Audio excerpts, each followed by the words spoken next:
Hi everyone. Well, we're starting a new series from my mom's garden. This time we're painting flowers instead of vegetables like we did last year. So a few things I neglect to mention in the video. First of all, aren't these absolutely gorgeous flowers? So I want to make sure that you keep your petals when you paint pretty wet because we are going to blend the colors until we get a really nice a red-orange pop on those petals. So make sure to keep everything nice and moist. And then notice too on the petals edge, the distinguishing feature of the zinnias is they almost have a square edge at the end of their petals. And that's really going to help them to look like zinnias. So have fun with me today. I would love to see what you paint. So make sure to leave a note in the comments. Let me know if you're painting zinnias and if you decided to paint yours orange or perhaps a different color. I hope you have so much fun painting these happy flowers with me.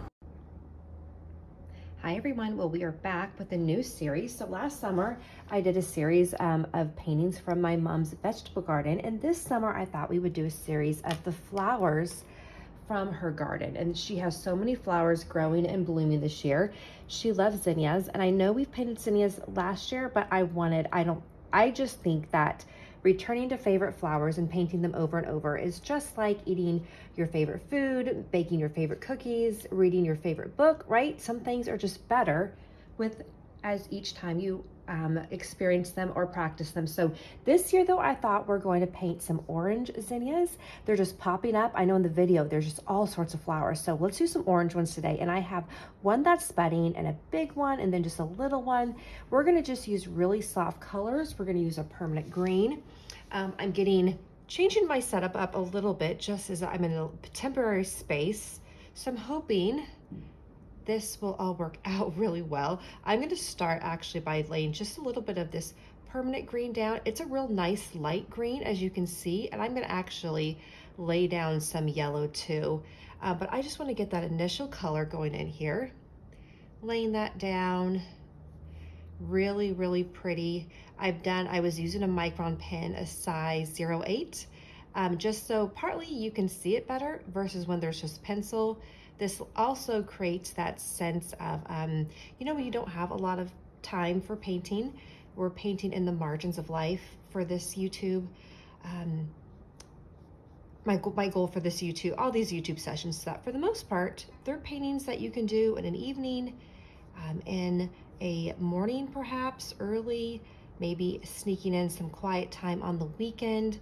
But I know we're all busy, and even though there's not a lot of time, I don't want that to be a reason to not paint, not to just practice that creative habit, that enjoy that time of creating. And also we can really get better. I think we underestimate the growth we can experience with painting, with anything that we're practicing over the course of a long time. Okay, so I've got the green in there now. I've got some yellow. We are definitely gonna come back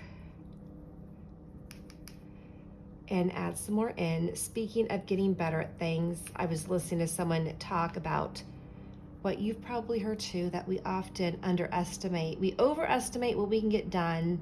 Is it a day? I think it's like a day or a year or a week or something like that. No, I think it's we overestimate what we can get done in either a day or a week, but we underestimate what actually we can get done or grow in a year or even 10 years. And isn't that true?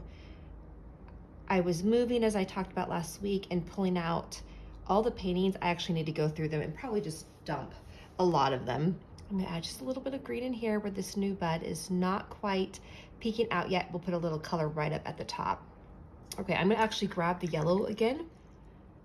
And anyways, just going and looking at my growth, even as I've looked at the flowers, and I have not gone as good as I wanted to get, as fast as I wanted to get. And I'm using a cadmium yellow light, and I'm probably gonna add some gamboge, but just a little bit, a cadmium yellow light here on the inside of my flowers. But there's definitely been growth more over the long term. I'm leaving some white spots because I'm going to come back and add some other colors, and we just want that a little bit of white, right? And I am going to go ahead and add just a little bit of yellow to these. I am going to use a cadmium orange, but just for the sake of having multiple colors in here. And we're just moving right along, adding these.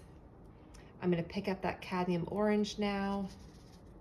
And you do want something that's an orange, it's gonna be kind of a pop, right?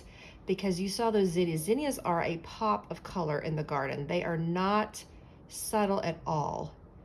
They are a little bit, I always think of them as the party flower because they're bright, they're prolific, they come in groups. I love that one area of my mom's garden where she planted some seeds and they are just blooming like crazy.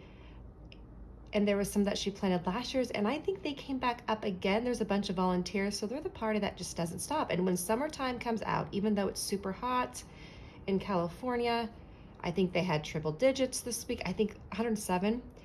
That doesn't stop these flowers from just having a good time and continuing to blossom and thrive in the heat. Now my mom was smart. She has them in, like, they get partial sun and then a little bit of like the evening shade, which probably they're appreciating, I'm thinking. I forget if zinnias, I think they do like full sun, but I'm thinking with the triple digits, some of her flowers are probably happy for a little bit of a break. Okay, now I actually want these flowers to pop a little bit more. So I am keeping these pretty loose and wet, but I'm gonna pick up some red, just a little bit of red. I actually have a cadmium red. I am working on, I hate to say it out loud, but I'm just gonna say, I'm not even gonna use a C word, I'm gonna say holiday, because that's what you have to do when you start thinking about the future and having everything ready on time. So I actually have some really bright colors on my palette right now, but I won't say anything more about that. But I'm just gonna take that cadmium red, and usually that is like a fireman's red. It is like, I'll say it's a Christmas red. I don't usually use it too much, but I'm thinking for these beautiful zinnias, the orange is such a pop of color that I'm gonna go ahead and grab that red and then take that yellow, because the cadmium orange light, it's just not really super vibrant. I'm gonna grab some more orange, grab some yellow, and then add some more in. And then we really start getting that pop. And isn't that a nice orange? It is almost like a cadmium orange of like a medium or dark hue. I just find that I'd rather have fewer colors on my palette and learn how to mix them. And that way the colors really sing versus having, 20 colors, because you certainly could. You could have 20 colors on your palette. And you go to the store and there's so many, I was looking at a brand the other day that was on clearance. And so they had 60 colors. They've been around for a long time, a beautiful brand. And it was hard for me to be like, no, stick with the colors. I did get a couple new colors just to play with, but it's tempting to get every color under the sun. But I really think that we grow more when we have a bit more of a limited palette and we learn how to really blend the colors, because it just creates more a painting that sings, that cohesive painting. I'm gonna just do a little bit of red in here. And I am going to actually, on this bud up here, I'm gonna just add in the red right there. This will be, and you saw those red zinnias, which really are a super bright red. I would tone them down if I was doing the red zinnias with some yellow, because they're not perfectly red. There's a warmth to them, but I would put in the yellow afterwards and start with the red. And we might have to play with that a little bit too, right? That would be fun.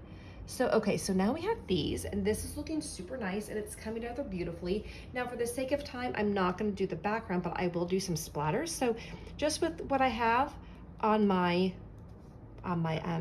brush, I'm gonna go ahead and splatter, and I'm gonna grab some yellow, and we're gonna do some more splattering down here. And I feel pretty free to splatter because with the green and the orange, it's gonna be lovely. It's not gonna be to clash.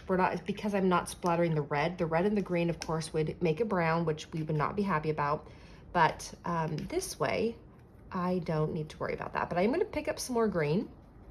And in total disclaimer, I have a hooker's green on here too, which is probably picking up a little bit of it. But this is mostly that permanent green. And I just wanna add in another layer, and I'll add a little bit of yellow too, because these stems, while they are a bright green, it's a pretty deep green though too.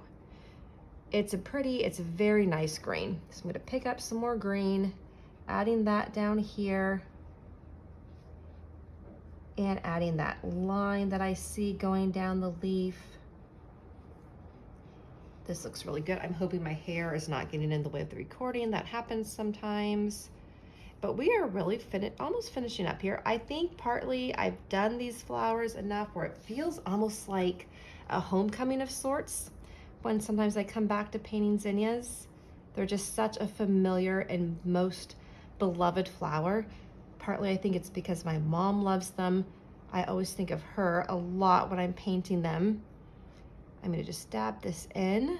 Do you have zinnias in your garden this year? I think they're such a friendly flower to plant, right? They really, once they get going, I just feel like they want to thrive, which is a lovely flower to have in the garden. And the bees love them, the butterflies love them.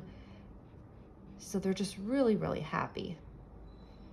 Now, one of the things that I do notice, like they will have, is those little, the centers can have those little extensions of like the pollen. It can be challenging. I did a little bit of that work with the pen work, if you can see that. I don't know if I can go a little bit closer here. I can. So you can see right in here, I might come back with some pen work and do some additional showing off the stems or the pollen, the little flower face. I'm going to take some lemon yellow, and I know I'm using a lot more yellows, and just tapping a little bit over here and tap a little bit down here. And I'm just going to pick up some green and just tap a little bit. You notice I got some in the flower face. I'm not too worried about that. That'll just create a little bit of shadowing. So that looks really nice. I'm going to come back so you can see that clearly there. And we're actually just 10 minutes in, which is just crazy to me. Let me come in a little bit closer. And then looking at that, if that is gonna make you crazy though, what I would just do is you can either take a dry paintbrush, and you can take that dry paintbrush and just pick up the extra paint. But what I like to do too, is sometimes I just like to take a bit of yellow and blend it in. It can also create a little bit of a shadowing, which I think is nice. So I just dab that in there, dab that in there. I'm gonna pick up my orange, not the red, because I don't really want it to be brown, and just add in some orange. The cadmium orange, the nice thing about it, it's not so transparent, it's a bit more opaque, and it kind of eats up the other color. Sometimes I say this one doesn't play so well. And I'm just gonna do a little bit more splattering down there, and we're gonna call this good. I might have to drop this one to my mom in the mail. I think she would like that. Well, I hope you enjoyed that. Again, if you want to add a little bit more as you look back, you might want to add a little bit more red to this little guy. I'm going to make this one red right on top of there, and maybe to a couple of the little petals, just dab in your brush, let that red do some dancing, and voila, it looks absolutely lovely. Okay, you guys, I will see you soon. Let me know what's growing in your garden right now, and what your favorite color of zinnia is. I may come back and we may paint some more different colored zinnias soon.